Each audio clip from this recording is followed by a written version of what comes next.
বিসমিল্লাহির রহমানির রহিম। আল্লাহ পাকের নির্দেশিত পথে চলার লক্ষ্যে যুগে যুগে যত নবী রসুল দুনিয়ায় পাঠাইয়াছিলেন, সকল নবীদের নবী আমাদের প্রাণপ্রিয় নবীজিকে অতি মর্যাদাবান করে মানুষগুলোকে অন্ধকার থেকে আলোর পথে আনার লক্ষ্যে এ ধরায় পাঠাইয়াছিলেন। এই লক্ষ্যে রাসূল সাল্লাল্লাহু আলাইহি ওয়াসাল্লাম নবীজির বাল্যজীবনের উপর বয়ান পেশ করছেন। আলেমে দ্বীন, যিনি সারা বাংলায় ওয়াজ করে খ্যাতি অর্জন করেছেন, সুললিত কণ্ঠস্বর ইসলামী চিন্তাবিদ, সুনামধন্য আলেমে দ্বীন হযরত মাওলানা তোফাজ্জল হোসেন। স্থান: আমিনবাগ জামে মসজিদ, ঢাকা। ভলিউম 2। প্রযোজনা ও পরিবেশনা স্টার গোল্ড, 30 পাটুয়াটুলি, সালাম মেনশন, ঢাকা। রাখালের গার্জিয়ানরা বলেন, কালকে আবার এসে খেলবি, আবার এইভাবে গাছ খাওয়াবি। এখন আর দেরি করা যায় না, বাঘ ভাল্লুক বেরিয়ে গেছে। সকল ছেলেরা মায়ের কোলে উঠে, কেউ বাবার কোলে উঠে, দুই গালে চুমাইয়া চুমাইয়া বেড়া বকরি নইয়া বাড়িতে যায়। সবাই বাড়িতে চলে যায়, শুধুমাত্র দাঁড়িয়ে আছে আমার আপনার নবী। মুখের দিকে তাকায়, বাবার কোলে উঠেছো, বাবার কোলে উঠেছ। সবাই বাবার কোলে উঠে বাড়িতে যায়। সন্ধ্যা হয়, আমার নবীরে কেউ কোলে নেয় না। আকাশের দিকে তাকাইয়া ডাকে, মা, আমার বাবা কই? আমার কি মন চায় না বাবার কোলে উঠতে? এইভাবে আমার নবী কতদিন এই বয়সে বাবার জন্য কাঁদছে। আবু জাহেলের জীবনীতে পাওয়া যায়, আবু জাহিল একদিন সন্ধ্যার সময় গোড়া দৌড়ে আসতেছে মক্কা নগরীতে। নবীর বয়স যখন 6, মক্কা নগরীতে আবু জাহেল কোত্থেকে যেন আসতেছে পাহাড়ের নিচ দিয়ে। এমন সময় দেখে বাতিজা মুহাম্মদ কানতে কানতে পাহাড়ের ভিতরে ঢুকতেছে, পিছন দিয়া ডাকতেছে, রে বাতিজা, যাস না রে, আর একটু সামনে গেলে জংলার বাঘ তোমারে খাবে। কি দুঃখ তোমার?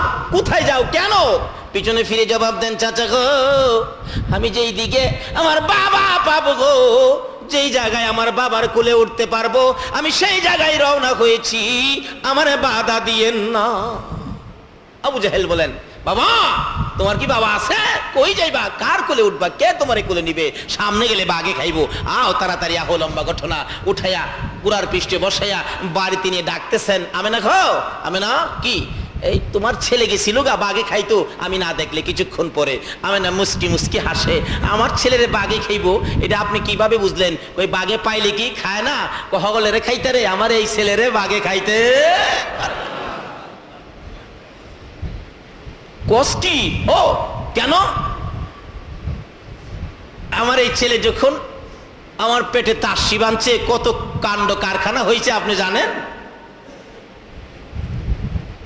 আমি মাটির কুয়ার থেকে পানি উঠাই দেখেছিলাম, বালতি ছাড়ার আগে সাফা পর্বত থেকে কে যেন ডাকতেছে, জিব্রাইল, আমার বন্ধুর মা আমেনা পানি উঠাবে, এত নিচের পানি বন্ধুরে পেটে নিয়ে উঠাইলে কষ্ট হবে। এই জিব্রাইল, বন্ধুর মা আমেনার বালতি নিচে ফালাইবার আগে নিচের পানিগুলি ধাক্কাইয়া উপরে উঠাইয়া দে। বহুত কাণ্ড কারখানা হয়েছে। আপনি কি জানেন? আমার এই পোলারে জংলার বাগে আজকে সেই নবীর উম্মতের বুশে মারি মিয়া।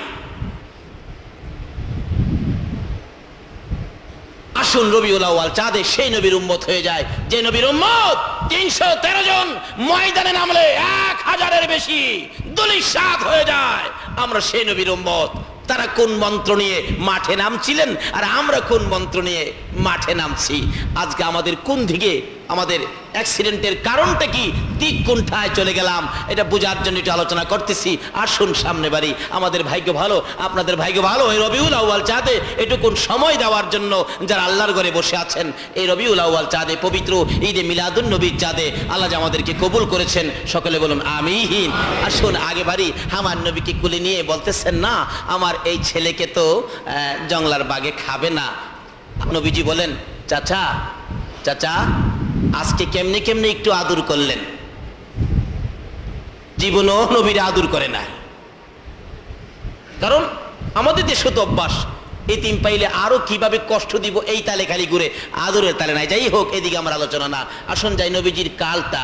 ছোট কাল থেকে আস্তে আস্তে বয়স যখন 6-এ পৌঁছলো, 6-এ যখন পৌঁছলো, একদিন খেলার মাঠে এই অবস্থার মধ্যে খুব কাঁদতেছেন। বন্ধুরা বাবার কোলে উঠে, কিন্তু আমি তো উঠতে পারলাম না। মায়ের কাছে গিয়ে বলতেছেন, মা মা কি আমার বাবা কই? মা দুইটা চোখের পানি ছাড়ছে। আমি না, বাবা মোহাম্মদ তোমার তো বাবা নাই, যদি বাবা ডাকতে মন চায় আমারই বাবা ডাইকো, মা ডাকতে মন চায় আমারই মা ডাইকো।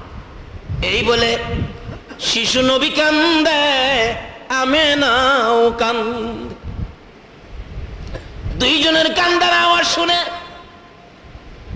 চলে আসেন দাদা আব্দুল মুত্তালিব।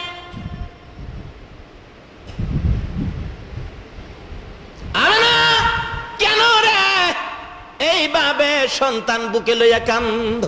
শ্বশুর আব্বা গো, আপনি একটু সান্ত্বনা দেন, একটু আদর করে দেন, যেহেতু আপনি খুব আদর করতেন। কি আদর করব? মুহাম্মদ বাবার জন্য কান্দে। অনের পোলাপান কান্দেনি বাবার লেগে। বাবা একটু বিরক্ত করলে কইরা মইরা যাইতে রাখা না। আমার নবী ছোট কাল থেকে কি শিক্ষা দেয়? ও নবীর উম্মতেরা, বাবা কই গো? বাবার জন্য কান্দে। আব্দুল মুত্তালিব বলেন, বৌমা এতই যখন কান্দে আমিও তো সইতে পারি না, একটা কাজ করো। কি কাজ করব? তোমার সাথে আরো কিছু লোক দিয়ে দেই, যাও একটু মদিনায় আমার পোলা আব্দুল্লাহকে যেই জায়গাটার মধ্যে দাফন করা হয়েছে, আমার নাতি মুহাম্মদকে ওই কবরটা জিয়ারত করে নিয়ে আসো। কবরটা দেখলেও কলিজার মধ্যে কিছু শান্তি লাগতে পারে, যাও বাবার কবরটা দেখাইয়া নিয়ে আসো। নবীজি ছোট কাল, এখন তো পোলাপান কবরে যায় না কেন? ফতোয়া দিয়া থুয়ে দেয়, কবর শিরিক, কবরও যাও বেদাত, ভাইসাব এরকম কথা মানবেন না। ওই নবীর আদর্শের দিকে যান। ছোট কাল থেকে নবী আমাদের কি শিক্ষা দিয়ে গেলেন? নবীজি রওনা হবেন বাবার কবর জিয়ারতে। বলুন কার কবর জিয়ারতে? 100 বার যাবেন, 1 কোটি বার যাবেন বাবার কবরে, মায়ের কবরে, এমনকি স্ত্রীর কবরেও যাবেন। স্ত্রীর কবরে নবীজি স্ত্রীর কবরও গেছে। এখন তো বাঙালি চালাক, একটা মইরা গেছে কি এর কবরে যাইতো, একটা মরলে তো আরেকটা পাইবো, এটার কথা। এরকম যেন না হয়, নবীর আদর্শে যেন আদর্শিত হতে পারি। আসুন আগে বাড়ি। এবার দয়ার নবী, মায়ার নবী, শিশু নবী মায়ের গলায় ধরে কান্দে। 5 জনের কাফেলা করে দিলেন। উম্মে আইমানকে সঙ্গী দিয়ে, আব্দুল মুত্তালিবের একান্ত দাসী উম্মে আইমানকে সঙ্গী দিয়ে 5 জনের কাফেলা করে দিয়ে দিলেন, যাও তোমরা মদিনায় যাইয়া আমার এই আদরের নাতিকে তার বাবার কবরটা দেখায়া দিয়া জিয়ারত করে আনো। যাইতে যাইতে বহুদিনের রাস্তা, অনেক দূরের রাস্তা, মদিনায় পৌঁছলেন। হাঁটার রাস্তা, হাঁটা ছাড়া উপায় নাই। যাইয়া মা আমেনা বলেন, আমি আমার শিশু সন্তানকে নিয়ে আব্দুল্লাহর কবরের পাশে দাঁড়াইয়া খুব কাঁদতেছি। আর শিশু নবী জিগায়, মা মা এখানে এইভাবে কেন কান্দো? আমেনা জবাব দেন, বাবা তুমি যাকে দেখার জন্য আসছো, যার জন্য কান্দো, যার কোলে উঠতে চাইছো, এখানে তোমার বাবা আব্দুল্লাহ এই জায়গাটার মধ্যে ঘুমিয়েছে। এই বলে পরিচয় করে দিয়ে মায়া মেনা দূরে দাঁড়াইয়া কান্দে। আমার নবী একবার বাবার মাথার পাশে বসে বসে ডাকে, আব্বা গো, জীবনে একদিন তোমার কোলে উঠলাম না, এত নিষ্ঠুর কেমনে হইলা গো, উঠো না, আমারে কুলে লও না। ডান দিকে বসে কান্দে, জবাব নাই। বাম দিকে বসে কান্দে। কিতাব বলেন আব্দুল্লাহ ওই সময় মাটির ভিতর থেকে ডাকে, বাবু কবরের মাটি সরাইয়া দে রে, আমি তোমার বন্ধু মুহাম্মদকে একবার কুলে লইয়া 2টা গালে 2টা চুমু দিয়ে আদর করে দে। আমার আল্লাহ জবাব দেন, আব্দুল্লাহ রে, তোর বুঝি মন চায় আমার বন্ধুরে আদর করতে? আমার বন্ধুরে দেখোস নাই, কালিমা পড়স নাই? এই ভালোবাসাটুকু যখন এই মুহূর্তে আমারে দেখাইছো, যাই আমার বন্ধুর দেখাবো, বন্ধুর সাথে সাক্ষাৎ করাবো, বন্ধুর হাতে কালিমা পড়াবো, আমি আল্লাহ তোরে জান্নাতের মেহমান বানাবো। জোরে জোরে কন্যা সুবহানাল্লাহ। ইয়া মুহাম্মদ পিয়ারা নবী এসো নিরালা মুহাম্মদ পিয়ারা নবী এসো নিরালা কন্যা ইয়া মুহাম্মদ পিয়ারা নবী এসো নিরালা মুহাম্মদ পিয়ারা নবী তোমার দিদারে মনের গুচি বেজালায়া মুহাম্মদ পিয়ারা নবী এসো নিরালায়া মুহাম্মদ পিয়ারা নবী পাইব যারা নবীজির দিদার হবে তারা হাসরে পার পাইব যারা নবীজির দিদার হবে তারা হাসরে পার দয়া করে দেখা দিয়ে দূর কর জ্বালা হায়রে দয়া করে দেখা দিয়ে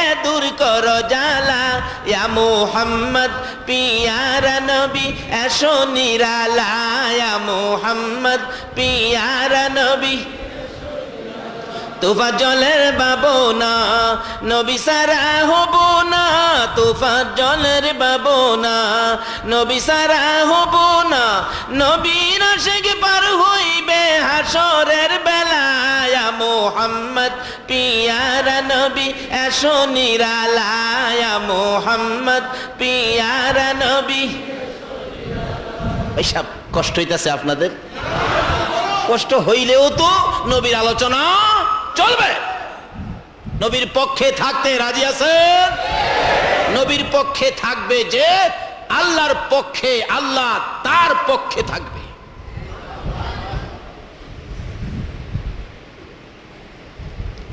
আসুন নবীজি কি শিক্ষা দেয় এই বয়সে এই কালে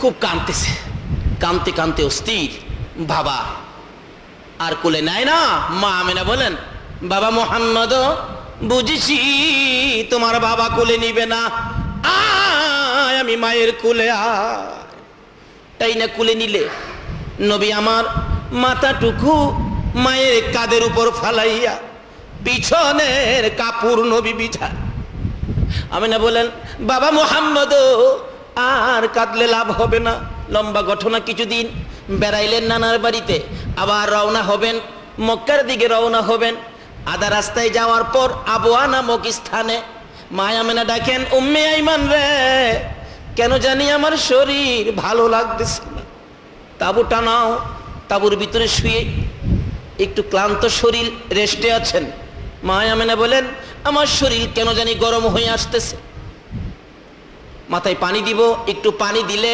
আমেনা কান্দে পানির অভাব এত পানি যদি খরচ করে ফেলো আমার বাবার পানির যদি প্রয়োজন হয় পানি কোত্থেকে পাবে উম্মে আইমান রে না আর পানি খরচ করিস না আমার নবী মাতার কাছে বসে বসে মার দিকে তাকিয়ে আছে মা গো বাবার ব্যথায় কলিজা মানে না তোমার অবস্থা জানি কি হইয়া যায় সঙ্গে সঙ্গে আমার নবীকে টাইনা টাইনা বুকে লাগাইয়া দুই গালে চুমাইয়া চুমাইয়া ডাকতেছে বাবা মুহাম্মদ রে আমার মন বলে আমি বাঁচবো না শিশু নবী মায়ের বুকের উপর পরে পরে কাঁদতেছেন মাগো বাবার ব্যথা লইয়া মক্কায় রওনা হয়েছি রাস্তার মধ্যে মা তুমি যা বলতেছো আমি তো কলিজা মানাইতে পারি না কিছুক্ষণ পর লম্বা ঘটনা মা আঞ্জায় ধরে দুইটা গালে দুইটা চুমু দিয়ে চোখের পানি ছেড়ে ছেড়ে ডাকতেছেন উম্মে আইমান রে আমি যদি না থাকি আমার বাবা মুহাম্মদ রে আদর করিস এই বলে বাবারে বুকে লইয়া দুইটা চোখ বন্ধ হয়ে বিদায় হয়ে গেছে আমার নবী মরা মায়ের বুকের উপর পরে পরে কান্দে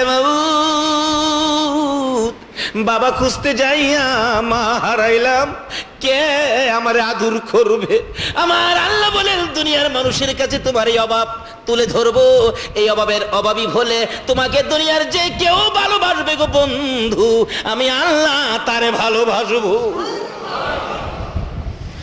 বন্ধু শুধু এটাই নয় তুমি যে বাবার কবরের পাশে কাঁদছো, মায়ের মৃত্যুতে কাঁদছো, এটা সমস্ত পৃথিবীর মানুষের কাছে পৌঁছে দিব।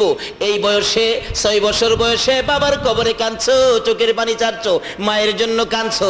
এইভাবে যদি তোমার কোনো উম্মতেরা বাবার কবরের পাশে মায়ের কবরের পাশে যাইয়া কান্দে, এই চোখের পানিগুলো নাকের আগা ফাঁস করার আগে আগে কথা দিলাম তোমার চোখের পানির সাথে মিলাইয়া তাদের মা বাবার কবর আযাব আমি বন্ধ করে দিব।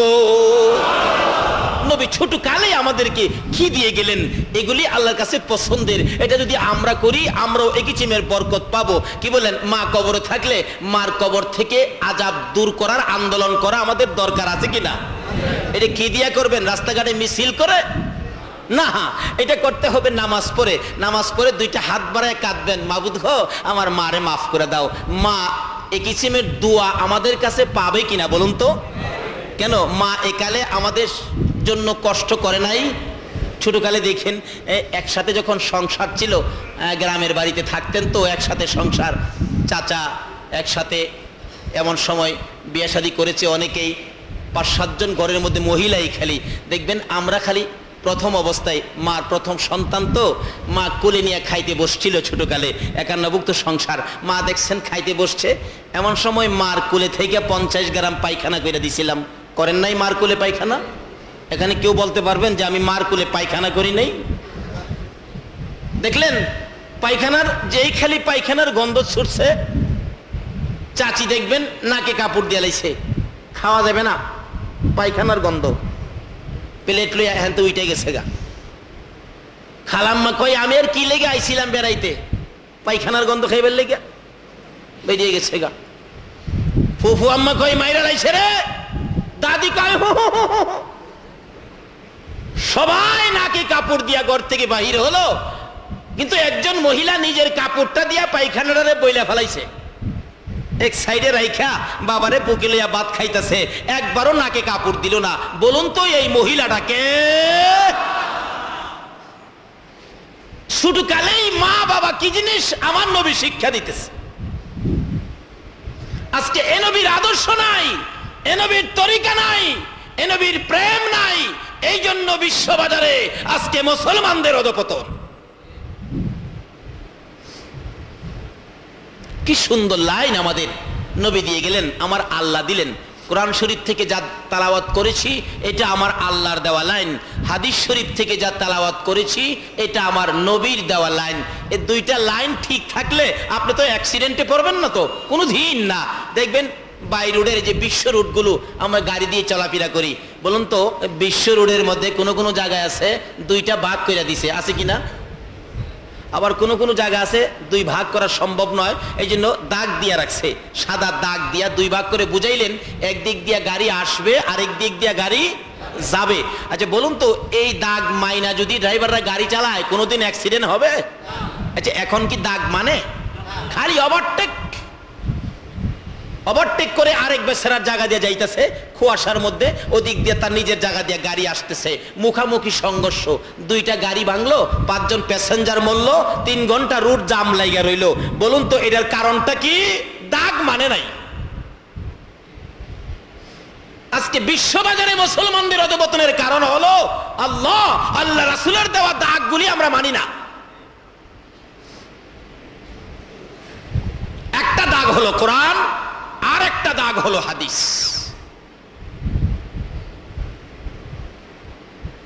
এই দাগগুলি যদি মানতে পারেন কোনো বিপদ নাই, কোনো ঝামেলা নাই, কোনো অ্যাক্সিডেন্ট নাই। এই দাগগুলি কিভাবে মানবো এই জন্য আসছে আলোচনায়। আসুন, আল্লাহ রাব্বুল আলামিন যা বলতেছেন, নিজের বন্ধুর পরিচয় দিতেছেন আমাদের কাছে, ছোট কাল থেকেই বন্ধুর পরিচয় তুলে ধরছেন।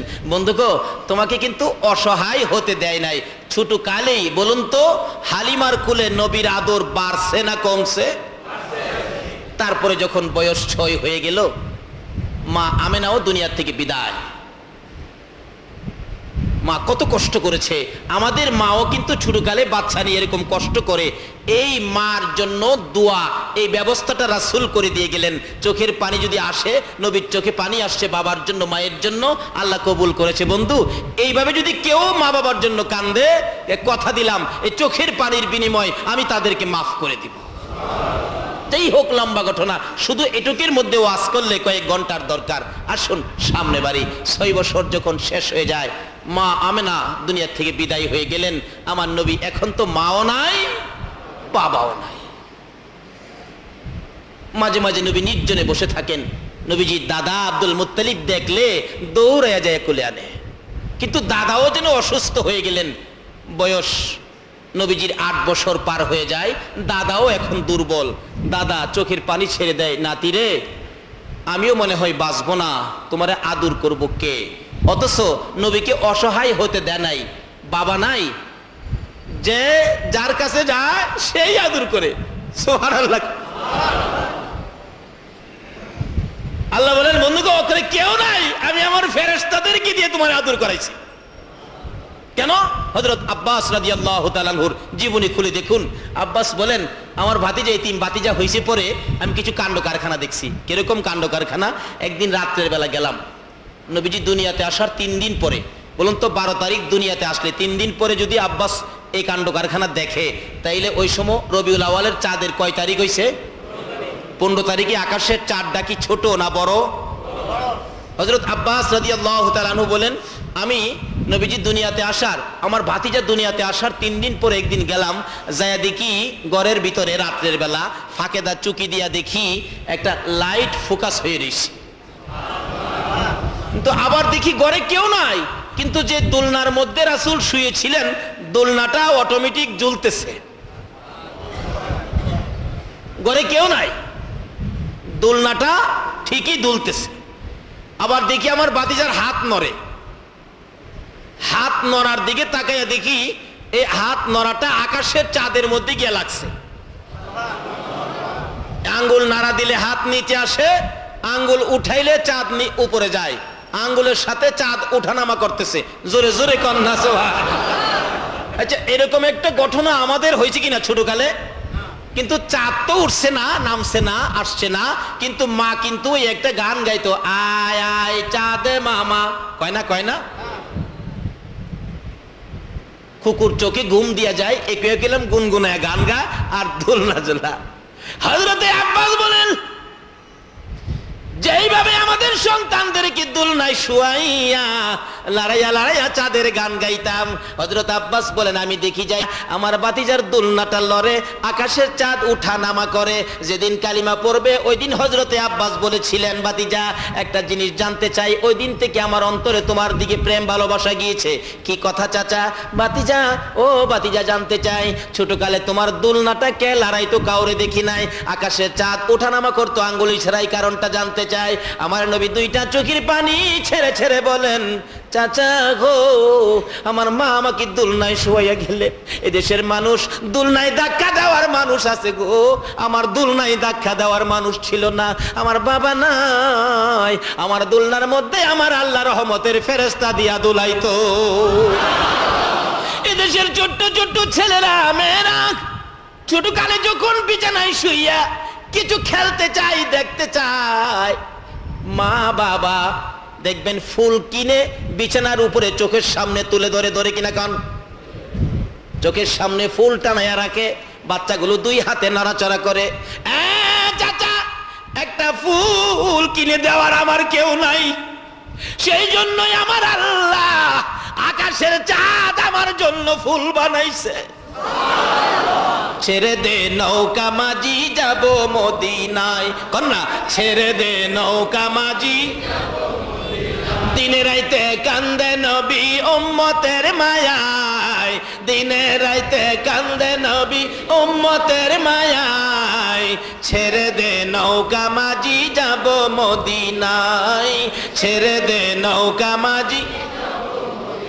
নবীর প্রেমে পাগল হইয়া 7 সমুদ্র পাড়ি দিয়া, নবীর প্রেমে পাগল হই 7 সমুদ্র পাড়ি দিয়া, নবীর রওজা জিয়ারতে হব রওয়ানায়, নবীর রওজা জিয়ারতে হব রওয়ানায়, ছেড়ে দে নৌকা মাঝি যাব মদিনায়, ছেড়ে দে নৌকা মাঝি। দিনে রাইতে কান্দে নবী উম্মতের মায়ায়, দিনে রাইতে কান্দে নবী উম্মতের মায়ায়, ছেড়ে দে নৌকা মাঝি যাব মদিনায়, ছেড়ে দে নৌকা মাঝি। নবীজির দাদা বলতেছেন, নাতিরে কেউ নাই। হযরত আব্বাস বলেন, আমি ছোট কাল থেকেই আমার ভাতিজার কিছু কাণ্ড কারখানা দেখছি, এই দিন থেকেই মনে মনে ভাইবা রাখছি এটা যদি কোনোদিন কিছু বলে আমি মানবো। যাই হোক, এদিকে আলোচনা না, সংক্ষেপ করে আনতেছি। এবার বলতেছেন, তোমারে আমি তো অসুস্থ, তোমার মাও নাই বাবাও নাই, এখন কার কাছে তোমাকে দিয়ে যাব? সকল ছেলেদেরকে ডাকলেন, ডাইকা বলেন, আমার এতিম, আমার এতিম। কিন্তু এত আদর, এতিম কিন্তু অসহায় না। আল্লাহ বলেন, বন্ধু তুমি যখন পিতাহারা কিন্তু তোমার আদর কমে নাই, তুমি যখন মাতাহারা তারপরও তোমার আদর কমে নাই। নবীজি দাদার কাছে থাকতেন, কিন্তু দাদা সকল ছেলেদেরকে দিয়ে কাজ করাইতেন, কিন্তু আমার নবীরে কোনোদিন একটা কাজ করার জন্য দেয় না। কই তোরা মইরা যাই যে আমার আপত্তি নাই, আমার নাতিরে কাজও নিতে পারবি না।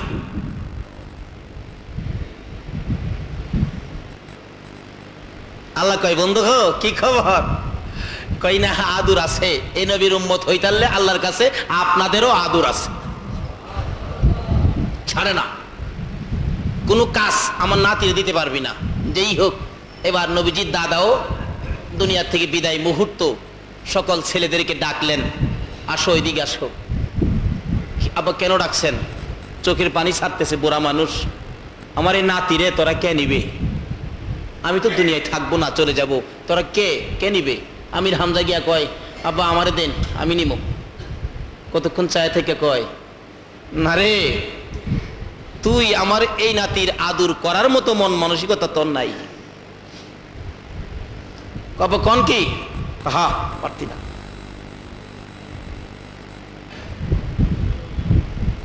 আবুল আহাব আইছে, আব্দুল মুত্তালিব কয়, পারতি না, এমনি যে আই হেরেই কো পারতি না, পারতি না, সব বিদায়। হগলের শেষে নবীজির আপন চাচা আবু তালিব, নবীজির বাবার বড়, এক মার পেটের ছিলেন 4 ভাই। এর মধ্যে খাজা আব্দুল্লাহর বড় ছিলেন আবু তালিব। আবু তালিব এসে কয়, আব্বা হগলের তো বিদায় করে দিলেন, আমার জানি ভাগ্যে কি আছে জানি না, আমার কি ভাগ্যে নসিব হবে আপনার নাতিরে লালন পালনের দায়িত্ব নিতে? আব্দুল মুত্তালিব 2টা চোখের পানি জর জর করে ছেড়ে দিয়ে বলেন, বাবা আবু তালিব রে, আয়, অপেক্ষায় ছিলাম কোন সময় তুই হাত বাড়াবি, আমার আদরের নাতি তোর হাতে উঠাইয়া দিব। আব্দুল মুত্তালিব 2টা চোখের পানি ছেড়ে ছেড়ে শিশু নবীকে তুলে দিলেন আবু তালিবের কাছে। আবু তালিব নিয়ে ঘরে ঢুকলেন। অভাবী সংসার চলতেছে বেশ কিছুদিন, কিন্তু অভাবে যখন চাপ মারছে, অনেক সময় অনেকটা মাস অভাব বেশি হয়। যেমন আমাদের দেশে কথা আছে, চৈত্র মাসে বলে অভাব। আসলে অভাব চৈত্র মাসে না, অভাবটা বেশি হয় বৈশাখ মাসে। কি কর, চৈত্র মাসে কিন্তু ঝড় তুফান থাকে না, বৈশাখ মাসে এমনিই তো দাওয়া কাঠি ঠিক মতো উঠে নাই, আবার দেখবেন তুফানে ঘর ভাঙ্গে লাইছে, গাছ ফালায় দিছে, পাও ভাঙ্গে লাইছে, মানুষ মারা গেছে তুফানে। শুনেন নাই, পত্রিকায় দেখেন নাই? আচ্ছা, এগুলি কি চৈত্র মাসে বেশি হয় না বৈশাখ মাসে বেশি হয়? আসলে সমস্যাটা বৈশাখ মাসেই বেশি। যাই হোক, এমন একটা চাপ মারছে আবু তালিবের সংসারে। আবু তালিব একটা মহল্লাবাসী নিয়ে পরামর্শ করতেছেন, দেখো ভাবছিলাম যে আর ব্যবসা বাণিজ্যে যাবো না, অবস্থা খারাপ দেখা যায়, আরেকটা সফর ব্যবসা বাণিজ্যের উদ্দেশ্যে আমাকে দিতে হবে। কে তোমরা যাইবা? আলাও একটা সফর দিয়াই, বুড়াকালে একটা সফর দিয়াই, বুড়াকালে। পরামর্শ করতেছে, কিন্তু এরপরেও কিন্তু সাবধান, আমার বাতিজা যেন না জানে। আল্লাহ কয়, বন্ধু গো, তোমার কষ্ট হইতে দিবে না।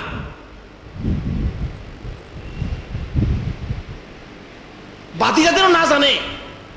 বাতিজা যদি জানে যে বুড়া বয়সে চাচা অভাবে সংসার দেখে করতে বেরিয়েছে, আমার বাতিজা কষ্ট পাবে, বাতিজা যাতে না জানে, সাবধান। চুপচাপ কাফেলা তৈয়ার হয়ে গেছে। বলুন তো নবীজি কি জানতে বাহি আছে? আরো যদি কোন বাহি আছে? আপনারা তো শহরে থাকেন মিয়া, গ্রাম এলাকাতে দেখবেন পোলাপান বাবার পাগল থাকে, চাচার পাগল থাকে। অনেক সময় দেখেন বাবা ঢাকা আইব তো গ্রাম থেকে, খালি কইতেছে আব্বা আমি যাবো ঢাকা, আমি যাবো ঢাকা। অনেক কিছু বুঝাইলেন মানে না, 10টা টাকা দিলেন মানে না, 20টা টাকা দিলেন মানে না, যামু। অবশ্যই 50 টাকা দিয়া কয় বাবা তোমার যাওয়ার কাম নাই, আবার যাই বলা তোমারে নিমু। ছেলেটা চুপ করে ঘরে গেছে গা। ঘরে গেছে পরে বাবা তো মনে করছে হ্যাঁ বুঝাই লাইছে, যায় যেই খালি রিক্সা ধরছে, বাস স্ট্যান্ডে যাবো, ট্রেনের স্টেশনে যাব, রিক্সার মাঝে উঠতে খালি রিক্সা টান দিছে, হ্যাঁ জামাটা কান্দে ফালাইয়া গিয়া রিক্সার বডি দইরা বইরিছে। এরকম পাগল আছে না পোলাপানের মধ্যে? ঢাকাই ধরেন না, অফিসে যাইবো, পোলাটা সবসময় বাবার পাগল, মার কাছে যায় না, এরকম পোলা আছে না? মা কই কিরে পেটে রাখলাম আমি, না তোর বাবার পেটে হইছস? পোলা দেখেন কয় হ্যাঁ বাবার পেটে হইছি। অফিসে যাওয়ার সময় পোলারে বুঝাইতে পারেই না, অনেক কিছু দিয়া বুঝাই ছুঁইছে। পোলা কয় এমনি বুঝাইছো? আমি এমনি ঠিক আছি। রিক্সা ধরছে বাবা, অফিসে যাইবো, যে খালি রিক্সা টান দিছে পিছে তাদের বই দিছে। যাইতে যাইতে যাইতে যাইতে যাইতে যাইতে কিছু দূর যায়, রিক্সাওয়ালার সাথে ওই মহাজন কথা কয়, লোকটা কথা কয়, এ বেটা তোর ছেলে মেয়ে আছে নাকি? রিক্সাওয়ালা কয় চাচা আমার তো 3 ছেলে। কত ছেলেগুলি কেমন? কচা সা কি কমো, 2টা যেমন তেমন, মাইজ লাড়া তো করে বেশি পাগল, এই বাড়িতে বাইরে আইতে বড় যন্ত্রণা করে। আর তোরটা বন্ধ কর, আমার যে একটা পিচ্ছি এটারে তো থুইয়া অফিসে যাইতে পারি না, বাজার যেতে পারি না, কোথাও যেতে পারি না। আজকে কোন রকম 50টা টাকা দিয়া কোন রকম ঘরে থুইয়া বাইরেছি। এই ফাঁকে দা পোলা পিছেতে বাইরে কয় আব্বু, আরে কি কয় আমি আই পড়ছি তো। আসে না পোলাপান এরকম? আমার নবীর বয়স যখন 13, বলুন কত? 13 বয়সের তরুণেরা, ও 13 বয়সের বালকেরা, আমার নবীর জীবনে তালাশ করো গো। নবীর একটা আদর্শের মালা যদি গলায় লাগাইতে পারো, তুমি দুজাহানের ধনী হইয়া যাইবা। ওই নবী এই চাঁদের দুনিয়ার জমিনে আগমন করেছে। ডাকেন না এসো মোদের প্রাণের নবী রবিউল আউয়ালে, বলুন এসো মোদের প্রাণের নবী।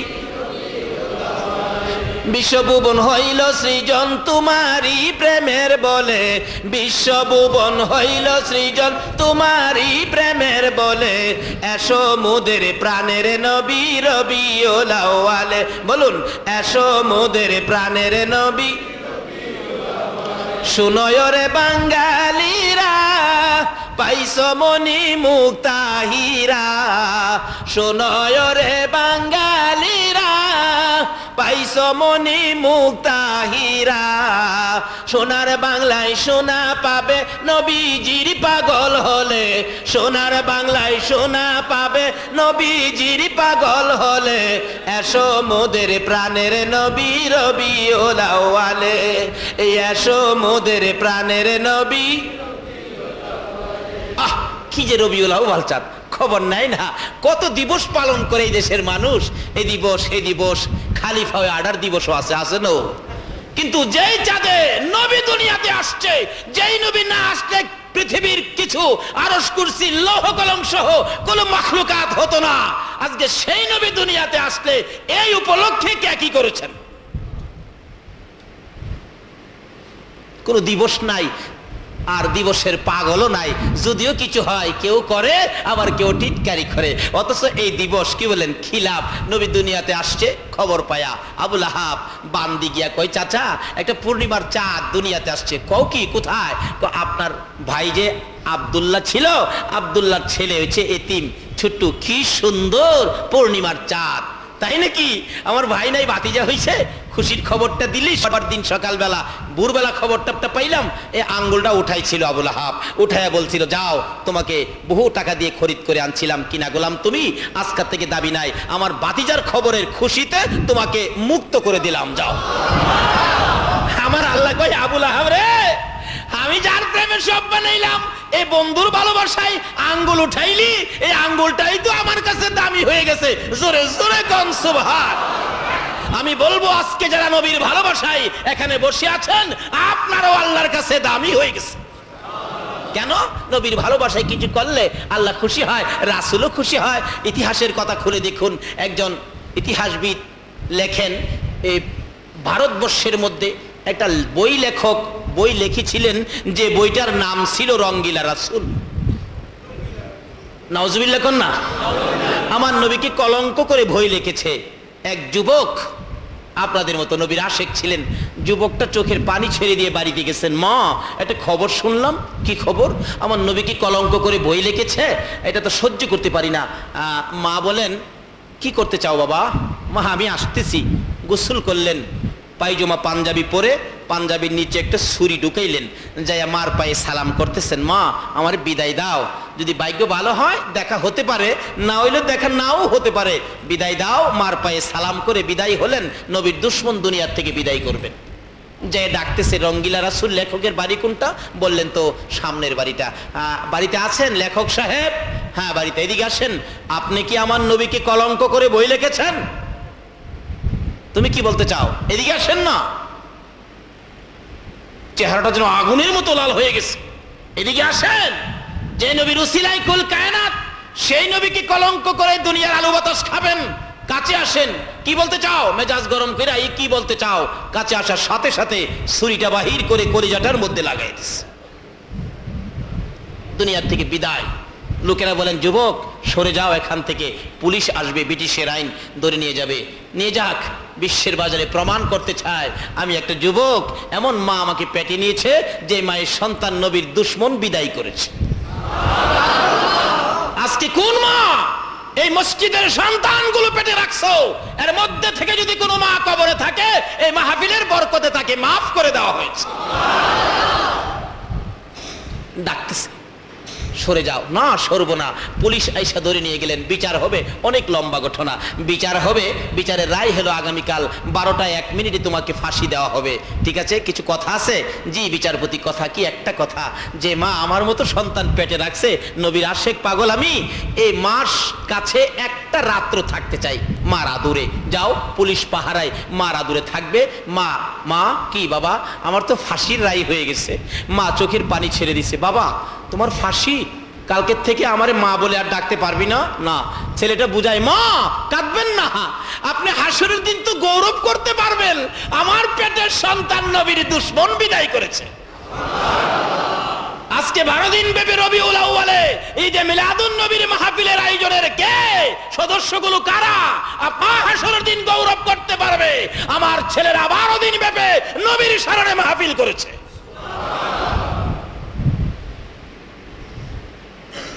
মা কাঁদবা না? আচ্ছা বাবা আসো, বিছানা করেছি, একটা রাত ঘুমাবি আর আমি তোমাকে মন ভরে দেখবো। মায়ের পাশে ঘুমিয়ে আছে, ঘুমাবে, বিছানায় ডাক দিবে, ঘুমাবে আর মা দেখবে। ঘুমাও না বাবা, ডাইকা ডাক, আসো কাছে আসো, বিছানা করছি সুন্দর করে, তুমি বিছানায় ঘুমাও। ডাকতেছে, ও আব্দুর রশিদ আসো ঘুমাও। দৌড়ায় আসছে মা ডাক দিলে। বলুন কার ডাক দিলে দৌড়ায় আসতে হবে? আরেকটু যদি কর না। মা চিনছেননি? যে মার পেটে থাইকা মারে কষ্ট দিছিলাম, ওই মা ডাক দিলে দৌড়ে আসতে হবে। খালি এখানেই না, আল্লাহ আল্লাহ রাসূলের পক্ষ থেকে নির্দেশ আসছে, তোমার মা বাবা বুড়া মানুষ, অসুস্থ, তুমি নামাজে দাঁড়াইছো, মা বাবা যদি তোমাকে ডাক মারে, নামাজ ছাইরা দিয়া মার ডাকে সাড়া দাও। ডাক দিয়েছে মা, আব্দুর রশিদ রে বিছানা করেছি, আয় বিছানার মধ্যে শুয়ে শুয়ে ঘুমাও। আমি মা ঘুমাবো না, সারা রাত তোমার মাথার পাশে বসে বসে আমি জীবনের শেষ দেখা তোমারে দেখবো। আয়ো না বাবা, ঘুমাও না। মা ডাক দিলে দৌড়াই আসে, আবার দরজার কিনারে চলে যায়। বাবা আসো ঘুমাও, জীবনে আর কোনোদিন দেখা হবে না, মায়ের সামনে আর কোনোদিন ঘুমাইতে পারবা না, আসো কালকে তোমার ফাঁসি হয়ে যাবে। আবার দৌড়ায় আসছে মায়ের পাশে, আবার চলে যায় গেটে। মা ডাক দেয়, বাবা আব্দুর রশিদ রে, আমি ডাক দিলে দৌড়ায় আসো বিছানার কাছে। আমি মা বলি শোয়ার জন্য, না শুইয়া কেন আবার দরজার কিনারে চলে যাও? আব্দুর রশিদ দুইটা চোখের পানি ছেড়ে ছেড়ে বলেন, মা তুমি ডাক দাও, এই এই বিছানায় শোয়ার জন্য আমি কেন দৌড়াইয়া দরজার কিনারে চলে যাই? মাগো তাকাইয়া দেখো, দরজার কিনারে দাঁড়াইয়া আমার রাসূল আমারে ডাকতেছে। মা, তুমি ডাকো এই বিছানায় শোয়ার জন্য, আবার রাসূল দরজার কিনারে দাঁড়াইয়া ডাকে, আব্দুর রশিদ রে, এই বিছানায় ঘুমাস না, আমার সঙ্গে আয়, কালকে তোর ফাঁসি হবে। আমি রাসূল আইসা গেছি রে আব্দুর রশিদ, ফাঁসির কাষ্টের থেকে তোরে নামানোর সাথে সাথে আমি রাসূল কুলে লইয়া ধরে লইয়া যাইব। এই বিছানায় নয় রে আব্দুর রশিদ, আমি রাসূলের পাশের জান্নাতের বিছানায় তুই ঘুমাবি। এই নবীর ভালোবাসায় আজকে মাহফিলের আয়োজন করেছেন। আমার নবী কত খুশি।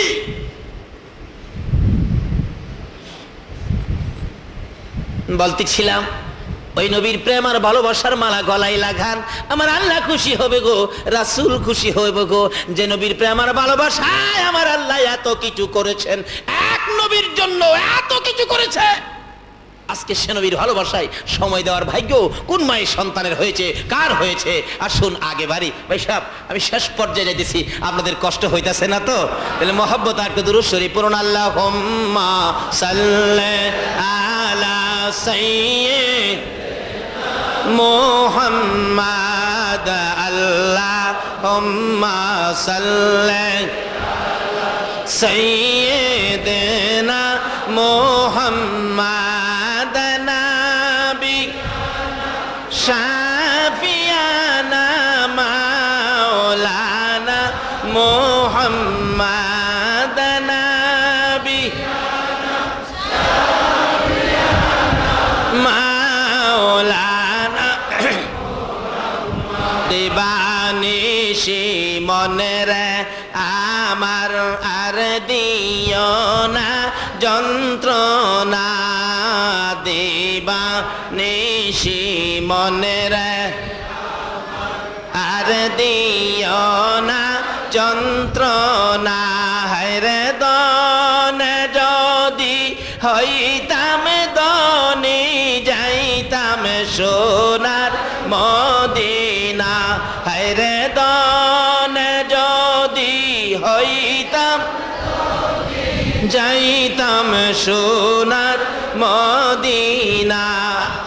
আল্লাহ সাল্লি আলা সাইয়্যিদিনা মুহাম্মাদ, আল্লাহুম্মা সাল্লি আলা সাইয়্যিদিনা মুহাম্মাদ নবী,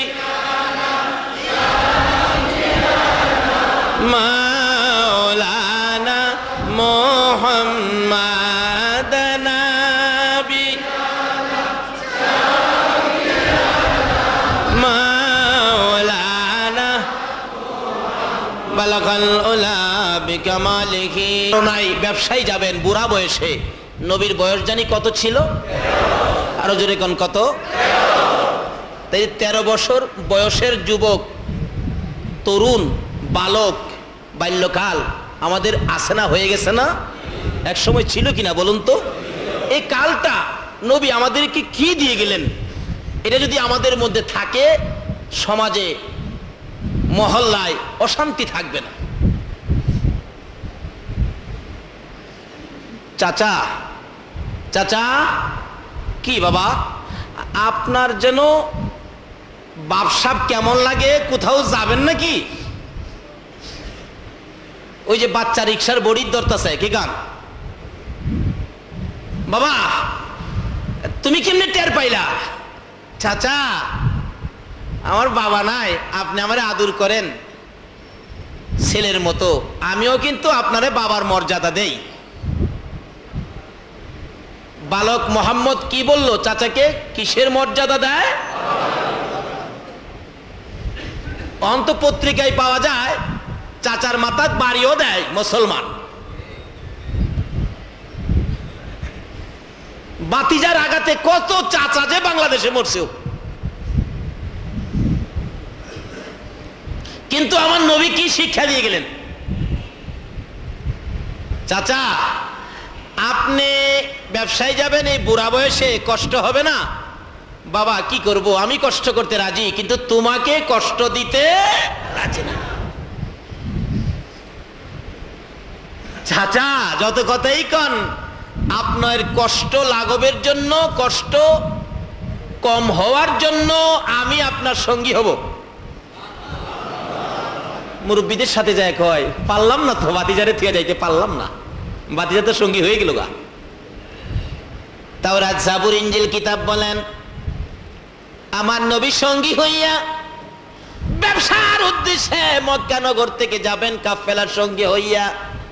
এক পাদ্রী তাওরাত জাবুর ইনজিল কিতাবের মধ্যে পেয়েছে 13 বছর বয়সে আখিরি নবী চাচা আবু তালিবের সঙ্গী হইয়া এই পথ দিয়ে ব্যবসার উদ্দেশ্যে যাবে। তাওরাত জাবুর ইনজিল কিতাবে খবর দিচ্ছে। তাওরাত জাবুর ইনজিল কিতাব দুনিয়াতে আইছে নবী আসার আগে না পরে? আগে নি।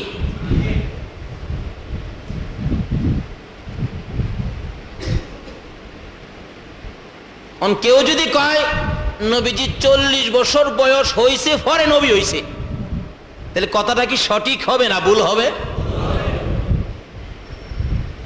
আল্লাহ তাদেরকে বুঝ দেখ, ঠিক হয়। সকালে বলুন আমি। আখিরি নবী 13 বছর বয়সে, তাওরাত জাবুর ইনজিল কিতাবে লেখা আখিরি নবী 13 বছর বয়সে চাচা আবু তালিবের সঙ্গী হইয়া এই কাফেলার সাথে ব্যবসার উদ্দেশ্যে এই পথে আসবেন। এই খবর যেদিন তাওরাত জাবুর ইনজিল কিতাবে পাইছে, ওই পাদ্রী ওই দিন থেকে একটা মুসাফির খানা করে মক্কার কোনো কাফেলা পাইলেই বসায় খানা খাওয়ায়, খাওয়ায়া জিগায়, তোমাদের সাথে 13 বছর বয়সের কোনো বালক আছে? কই না, নাই তো। যাও।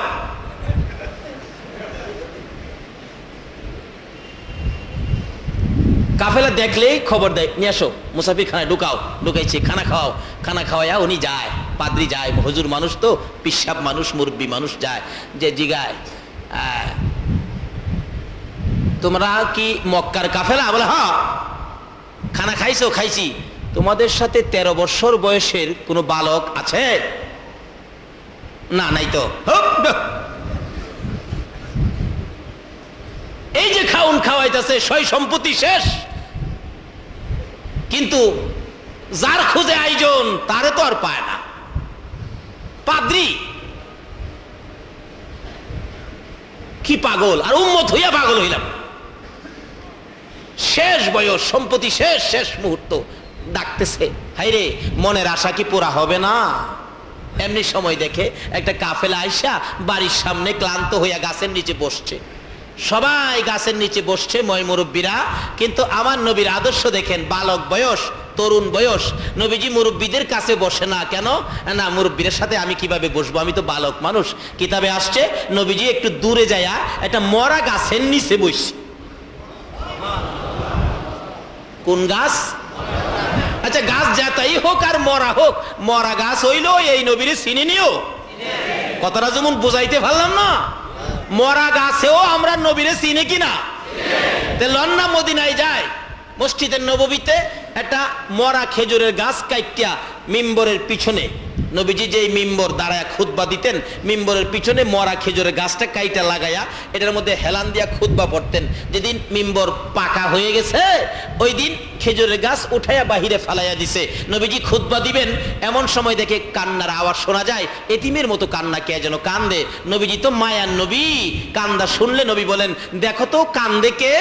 সাহাবীরা বলেন, হুজুর কেউ তো কাঁদে না, এই তালাশ করে দেখো না, আমার কানে কান্দার আওয়াজ আসতেছে। যায় দেখে মরা খেজুরের গাছটা যে এটা কাঁদতেছে। রাসূলের হাতে দিলে আরো কান্দা বাড়ছে। নবী বলেন, কি ব্যাপার, তুমি মৃত কাঁদতেছো? আচ্ছা, ব্যাপারটা কি, কি দুঃখে তুমি কান্দো? ইয়া রাসূলুল্লাহ, দুঃখ আমার একটা, মরা গাছ কথা কয়। সুবহানাল্লাহ কইতেন না? আরে নবীর প্রেমের পাগল যারা প্রেম খেলা খেলে, আরে নবীর প্রেমের পাগল যারা। এসব মাঝে মাঝে গজল কইলে খারাপ লাগে আপনাদের কাছে? ঢাকা শহরে আমার ক্যাসে শোনেন নাই? ফাঁকে ফাঁকে আসে নাই গজল? আমি এভাবেই ওয়াজ করি, এই গজল মাঝে মাঝে নিজে বানাই, নিজে গাই, এভাবেই। যার ভালো লাগে দাওয়াত দেয়, যার ভালো লাগে না দাওয়াত দেয় না, এতে আমার কোনো আসে যায় না। আমি বুক ফগটো ডাইরিও রাখি না। মন চায় নবীর শান মান গাইতে গায়, কার ভালো লাগবে এতে আমার কোনো আসে যায় না।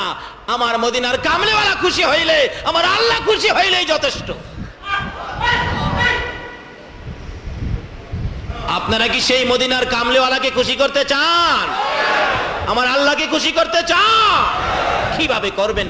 মরা খেজুরের গাছ কি করে দেখেন না মিয়া, কানতে কানতে অস্থির। নবীজি হাতে নিয়ে ডাকতেছেন, আরে বাবা তুমি তো মৃত, কাঁদো কিভাবে?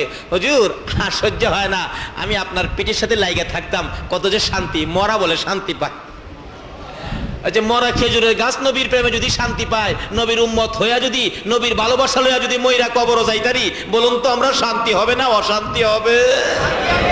আল্লাহু আকবার। কবরও যেদিন কিনে ভারত সফরে গেছিলাম, বেশ অনেকদিন ছিলাম ভারতে, যাই দেখি ভারতে একটা মজার ঘটনা। ভারতের উত্তর প্রদেশ জায়গাটা মনে রাখবেন, অনেকে আছে এগুলি বিশ্বাস করতে রাজি না। ভারতের উত্তর প্রদেশ জায়গাটার নাম শফিপুর, যেমন ঢাকার শহরে জায়গাটার নাম কি? শান্তিনগর। উত্তর প্রদেশের শফিপুর জায়গাটার নাম। এক আল্লাহর ওলি নবীর আশেক ছিলেন, উনি বলেন আমি মারা গেলে আমার মাটির নিচে দাফন করিস না, মাটির উপরে রেখে দিবি। কোন কি পয়সা গইলে যাইবেন না? কই হেইটা কি তোরার চিন্তা? নবীর আশেক মানুষ ছিলেন, এখনো আছেন। এটা যা শুনলাম, খুব আগ্রহ হলো দেখার জন্য, গেলাম দেখার জন্য। যায়া দিহি এখনো লাশটা উপরে, কাফন পরানো, মাথার মুড়ি, পায়ের মুড়ি বাঁধা, কাফন পরানো, উপরে দিয়ে একটা চাদর দিয়ে ঘুরে রাখছে। যে বললাম যে আমি তো বাংলাদেশ থেকে আইছি, বুঝাইলাম তাদেরকে এটা লাশটা এইভাবে নাকি আছে, পরে আছে, এটা দেখার জন্য। তখন যে মেন খাদেম, উনি বাংলাদেশ থেকে আসলাম বলে মেহমান পাইয়া ওনার বাড়িতে নিছে, উনি কিছু খাওয়াইলেন। খাওয়ানোর পরে আরেক খাদেমরে বলছে ওনারে ভালো করে দেখায় দাও, নিয়ে তালা মারা থাকে, ঘরটা খুইলা দিল। ভিতরে ঢুকলাম, যায় দেখি এখনো লাশটা মাথার মুড়ি পায়ের মুড়ি বাঁধা শুয়ে রইছে। জিগাইলাম কতদিন হয়েছে এই অবস্থা? মাটির উপরে পড়ে রয়েছে। যে খাদেম বলেন 300 বছর হয়েছে লাশ মাটির উপরে। এই নবীর প্রেম আর ভালোবাসায় মরা গাছ কি করতে মিয়া? আমরা তো লন্ডা হিসাব করি। এই নবীর প্রেমে কিছু করতে রাজি আছে? শুধু এই মিলাদুন নবী নয়, প্রত্যেক বাসায়, প্রত্যেক ঘরে ঘরে রবিউল আউয়াল চাঁদে একটা করে মিলাদ পড়াবেন। আর কিচ্ছুই খরচ করার মতো ক্ষমতা নাই, এক প্যাকেট বিস্কিট নিয়ে মসজিদের ইমাম সাহেব হুজুরকে দিয়ে মিলাদ পড়াবেন। নবীর স্মরণে বাচ্চাদের কানে কানে পৌঁছে দিবেন। এটা ওই চাঁদ যেই চাঁদের নবী আসছেন, যেই নবী না আসলে পৃথিবীর কিছু হতো না। হযরত আবু বকর সিদ্দিক বলেন, রবিউল আউয়াল চাঁদে নবীর স্মরণে, নবীর আগমনের তারিখ, নবীর আগমনের মাসে, নবীর মহব্বতে 1 দিরহাম পরিমাণ টাকা খরচ করে যদি কেউ ঈদে মিলাদুন নবী উদযাপন করে, অর্থাৎ নবীর পয়দাইশের আলোচনা খুশির সহিত আলোচনা শুনে করে, তাহলে তাকে না নিয়ে আমি আবু বকর বেহেশতে পাও দিব না। বলবেন হুজুর আবু বকর যে বেহেশতে যাবে এটার বা নিশ্চয়তা কি? প্রশ্ন আসতে পারে। আবু বকর বেহেশতে যাবে নিশ্চয়তা আছে। আমার নবী একদিন এইভাবে আলোচনা করতেছেন, সাহাবীরা বসে আছে, হাদিস শরীফের ঘটনা। জিবরাইল এসে বলেন, ইয়া রাসূলুল্লাহ, আপনার এই সাহাবীদের মধ্যে একজন সাহাবীকে জান্নাতে নেওয়ার জন্য 8টা জান্নাত আন্দোলন করতেছে, হেলা কই হেলা নিব, হেলা কই হেলা নিব, এটা লইয়া ঝগড়া হইতেছে। হুজুর আপনার উম্মতের নিবার লাগিয়া, একজনের লাগিয়া 8টা পাগল হইব ইসে। রাসূল কই কও কি? অন্য নবী রাসূলের উম্মতেরা বেহেশতের লাগিয়া পাগল, আর আমার কয়জন? নবীজি মুস্কি হাসে, যাবেন রে, আমি নবী না হইলে কিছু হইতো না, আমি সেই নবী, চিন্তা করিস না, আজাই। হুজুর একজন তো, আরে আজাই, চিন্তা করিস না। আল্লাহ যেন কবুল করেন। সকলেই দোয়ায় শরীক হন। আল্লাহুম্মা আমিন। রব্বানা যালামনা আনফুসানা ওয়া ইল্লাম তাগফির লানা ওয়া তারহামনা লানাকুনান্না মিনাল খাসিরিন। রব্বিরহামহুমা কামা রব্বায়ানি সগীরা। রব্বুল আলামিন জান্নাতের বাগানে বসে জান্নাতি মেহমান লইয়া আমি গুনাহগার তোমার শাহী দরবারে হাত বাড়াইছি। মাবুদ, আব্দুল গফুর রহমতুল্লাহ আলাইহির স্মরণে ইসলামী সুন্নি মহাসম্মিলনে আমরা যারা হাত বাড়াইছি, আমাদের তামাম জিন্দিগির গুনাহগুলো ক্ষমা করে দাও। মাবুদ গো, ক্ষমা যদি না করো গো আল্লাহ, এই গুনাহ লইয়া যদি কবরে ঢুকি, গজব কবরের আযাব আমরা কেমনে সইব, সাপ বিচ্ছুর কামড় আমরা সইতে পারবো না। মাবুদ, একটা টাকা ঋণ থাকতে, একটা গুনাহ আমলে থাকতে আমাদেরকে সাদা কাফন পরাইও না। আজকের মাহফিলে যাদেরকে নিয়ে হাত বাড়াইছি, আমি জানি না এই শীতের মধ্যে এত রাত পর্যন্ত যারা বসে আছে, কার মনে জানি কি ব্যথা রে, কি জানি দুঃখ রে, কার মনে জানি দুঃখ বাবা নাই, কার মনে জানি দুঃখ মা নাই, মা নাই। যার মা নাই এই অভাবটা কি দিয়া পুরা হবে রে আল্লাহ, যার বাবা নাই এই অভাব কি দিয়া পুরা হবে রে আল্লাহ। যারা মায়ের অভাবী, বাবার অভাবী, আজকের মাহফিলের উসিলাই, মহরম চাঁদের উসিলাই, ইমাম হুসাইনের কারবালার জমিনের তাজা রক্তের উসিলাই ওই সকল মা বাবার কবরগুলো জান্নাতের বাগান বানাইয়া দাও। মাবুদ গো, মা বাবা যার দুনিয়াতে আছে হায়াত বাড়িয়ে দাও। মা বাবা কেমন জিনিস বুঝার তৌফিক ছেলে মেয়েদেরকে দান করে দাও। ইয়া আল্লাহ, দাদা দাদি, নানা নানি, শ্বশুর শাশুড়ি, আলিয়া আওলাদ, বংশধর্মই মুরব্বী, পাড়া প্রতিবেশী, খানদানবাসী, মহব্বতী যারা কবরে, মাহফিলের উসিলাই সকলের কবর জান্নাতের বাগান বানাইয়া দাও। হ্যাঁ মাবুদ, খাস করে আজকের এই সমাজ কল্যাণ পরিষদ, এই সংস্থার সকল সদস্যগণকে তোমার মায়ার হাতে দিলাম গো আল্লাহ, তাদেরকে তুমি কবুল করে লও আল্লাহ। সংগঠনের সকলের বংশ থেকে যারা কবরে চলে গেছে, মা বাবা, দাদা দাদি, নানা নানি সহ আত্মীয় স্বজন, বংশধর সকলের কবর মাহফিলের উসিলাই জান্নাতের বাগান বানাইয়া দাও। মাবুদ, এই সংগঠন কর্তৃক আয়োজিত এই মাহফিল তোমার কুদরতি হাতে দিয়ে গেলাম, কিয়ামত পর্যন্ত এই মাহফিল তুমি কায়েম রাখো গো আল্লাহ। মাহফিলের উসিলাই কাল কিয়ামতে নবীর গুদারায় উঠাইয়া ফুলচিরাতের ফুল পার করে দিও গো আল্লাহ। ইয়া আল্লাহ, খাস করে আমাদের মধ্যে যারা অভাবী, অভাব দূর করে দাও। যারা বিমারি, বিমার শেফা করে দাও। যারা অভাবী, অভাব দূর করে দাও। যারা ব্যবসা করে ব্যবসায় বরকত দাও। যারা চাকরি করে পদোন্নতি দান করে দাও। যারা গৃহস্থী করে করবে জমির ফসলে বরকত দিয়ে দাও। যারা বিদেশ থাকে, অনেকে বিপদে আছে, সকল বিদেশি ভাইদেরকে বিপদ মুক্ত করে নেক হায়াত বাড়াইয়া দাও। রুজি রোজগারে বরকত লাগাইয়া দাও। রোজগার শেষে দেশের ছেলে দেশে ফিরাইয়া দিও গো আল্লাহ। মাবুদ, যারা লেখাপড়া করে লেখাপড়ায় বরকত দাও। যারা পরীক্ষা দিতেছে দিবে কামিয়াবি দান করে দাও। খাস করে আমরা যারা হাত বাড়াইছি, আমরা সকলকে একদিন দয়ার নবীরে স্বপ্নে দেখাইয়া দিও গো আল্লাহ। নবীজিকে স্বপ্নে না দেখাইয়া এই মাহফিলের কাউকে তুমি সাদা কাফনের প্যাকেটে ঢুকাইও না মাবুদ। যারা এই মাহফিলের সাহায্য সহযোগিতা করেছে, বুদ্ধি পরামর্শ দিয়েছে, টাকা দিয়েছে, গরু দিয়েছে, চাউল দিয়েছে, সকলকে তুমি নেক হায়াত বাড়াইয়া দাও। রুজি রোজগারে বরকত লাগাইয়া দাও। হায়াত যদি না বাড়াও গো, তোমার নবীর গোলামীর মাহফিল কেমনে করবো গো আল্লাহ।